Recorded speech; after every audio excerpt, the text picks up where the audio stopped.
So we're still in uncharted territory, so to speak, until this whole recession kind of pulls through. So you gotta keep that in mind as well.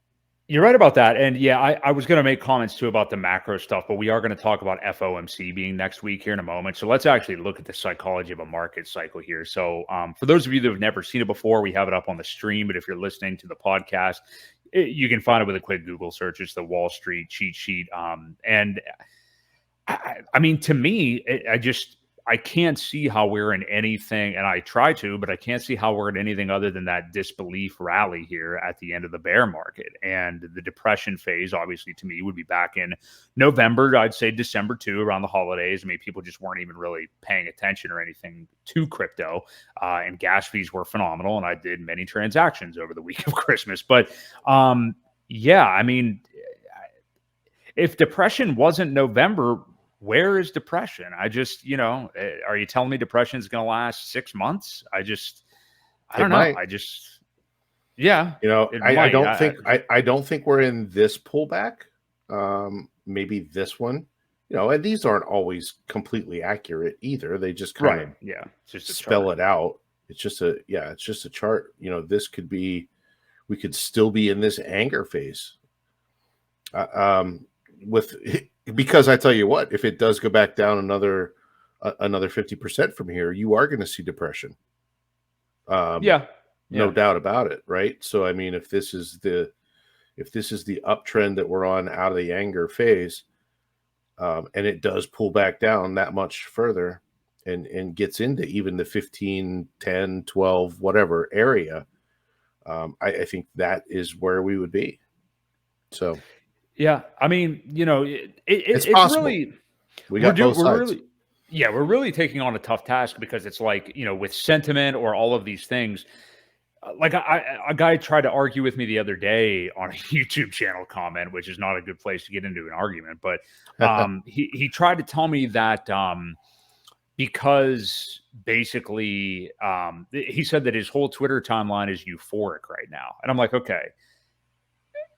Because you're seeing bullish people within Twitter circles about crypto, like, yeah, those are the psychos. Like, those are us. Those are people who had not, retail's not in this market right now. They're nowhere near this market. They won't be around it at minimum until late 2023, most likely 2024. So, I mean, yeah, you can see that. And that's probably what you're seeing too, Ewok. And I'm not saying you're wrong necessarily, but like, the positive sentiment we are seeing from people are from crypto lifers. It's not really going to be people that are new to this market or anything like that. So yeah, maybe some of those people can be acting euphoric and, oh yeah, bear market's over and everything, but they were here the whole bear market.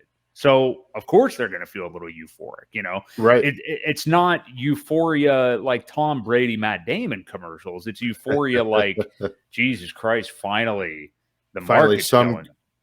Just some green candles for a change. It doesn't take much to get people excited at this point, and that's why I still feel like we haven't seen max pain. Something tells me that we haven't, and I don't know. I think this whole anger phase could go a little bit longer into the depression. Well, I will say that I feel fortunate that my bags are packed and I'm prepared for liftoff.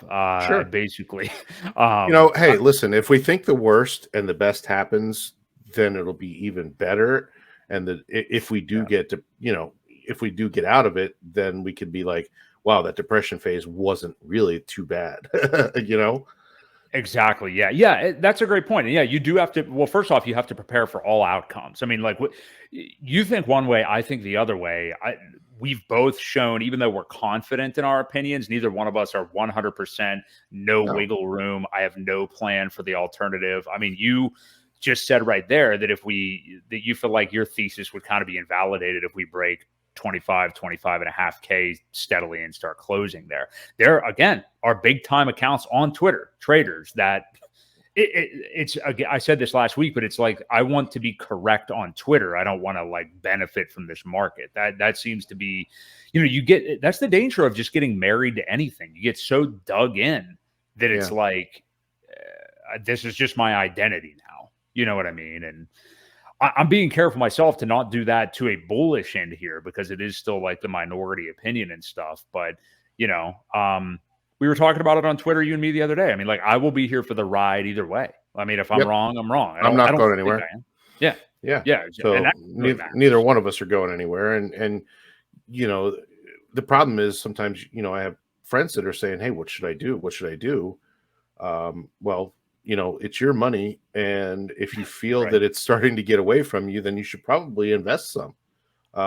You know, if I wouldn't invest a whole bunch right now just because I think it's going lower, but I've already got bags packed. You know what I mean? Right. So I'm in a different boat from people that are just now getting in.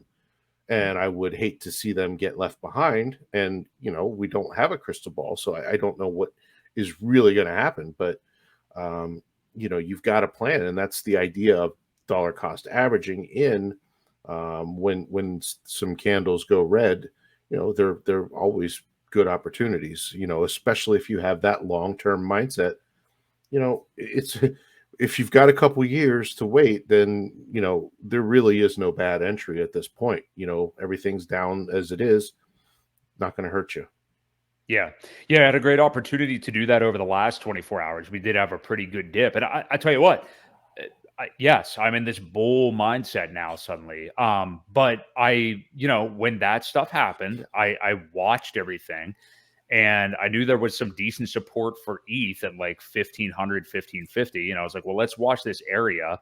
And then sure enough, today we just never go below it. And all of a sudden we start pumping again. There's just little signs like that I hear where you're coming from. And there certainly could be manipulation and stuff like that from some people. But just looking at charts, you know, like cold-blooded kind of just looking at charts and seeing how it's reacting, I'm just like, damn, it's, you know, I was waiting for like a 20K pullback or like 20 and a half or something after what happened yesterday. And again, I'm not saying the move is over, but man, to see it like steadily into the 23Ks again, it's just as strong looking price action that we haven't really seen for a long time, you know? So yeah. Who's to say? Yeah. Make it interesting. Yeah. We shall see. Yeah, but hey, the moral of the story is to keep an open mind for sure. I mean, you don't want to get, like we said, too dug in either way. But that's kind of a look at the market. I really don't want to talk about Genesis, even though we had it on here. I really just had the point that, you know, they filed for bankruptcy last week. And, you know, I was really just saying in terms of my kind of bullish sentiment here, I don't know why my camera keeps doing this, that basically nobody really reacted to it. You know what I mean? I mean, it wasn't really... It was like, okay. Well, I don't think after everything that's happened, I don't think anybody's really shocked about anything anymore.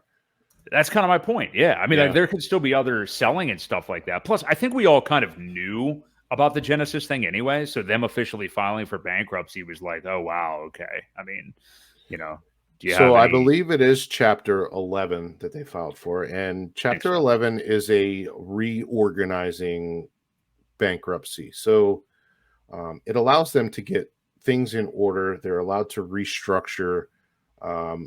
Chapter 7 is when you basically have to sell everything.